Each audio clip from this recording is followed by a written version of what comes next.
नमस्कार। देश में 80 पे कमिशन लागू करने देशर 1 कोटी अधिक केंद्रीय कर्मचारी एवं पेंशनभोगी अष्टम वेतन कमिशन को लागू करने को अपेक्षा करिसेंति। दरमा और पेंशन वृद्धि की नहीं कमिशन घोषणा करने पर प्रधानमंत्री नरेंद्र मोदी सरकार केबे यहाकु नहीं घोषणा करेंगे ताहा उपर समस्तंकर नजर 2026 जानुआरी रु अष्टम वेतन कमिशन कार्यकारी हेबो एवं यह पूर्व कमिशन यार रिपोर्ट दाखल करेंगे। यह स्थिति में प्रश्न उठी जदि अष्टम वेतन आयोग गठन करा जाय दरमा और पेंशन वृद्धि पर सुपारिश करा जाय तेबे केंद्रीय कर्मचारी दरमा केते बढ़िबो।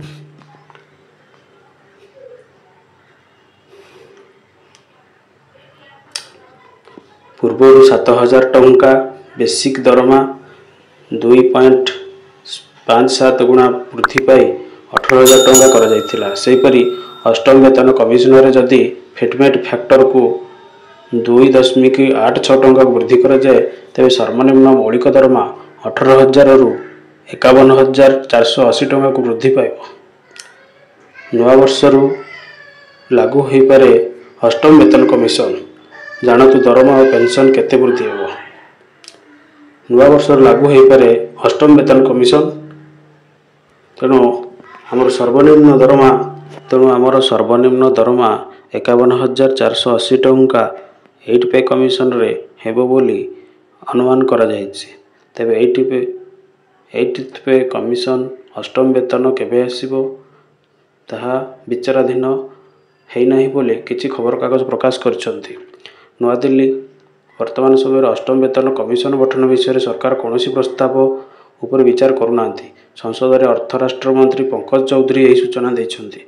शेष थर लगी 2014 फेब्रुआरी सप्तम वेतन कमिशन गठन करा जायतिला, जार प्रभाव में सरकारी कर्मचारी दरमा बड़ आकार धरणर वृद्धि पाई। सप्तम वेतन कमिशन सुपारिश 2016 जानुआरी लागू करा जायतिला। सेथिरे सर्वनिम्न दरमा 7,000 टंका वृद्धि पाई 18,000 टंका कराइथिला। अष्टम वेतन कमिशन गठन करने को कर्मचारी संघ दाबी करुछन्ति।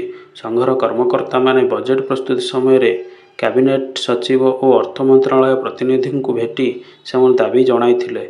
चलित मासर national council of the joint consultative seminar बैठक अनुष्ठित होगा जाउछि। यह हेउछि कर्मचारी मानक समस्या को उपस्थान करुथिबा सर्वोच्च संस्था।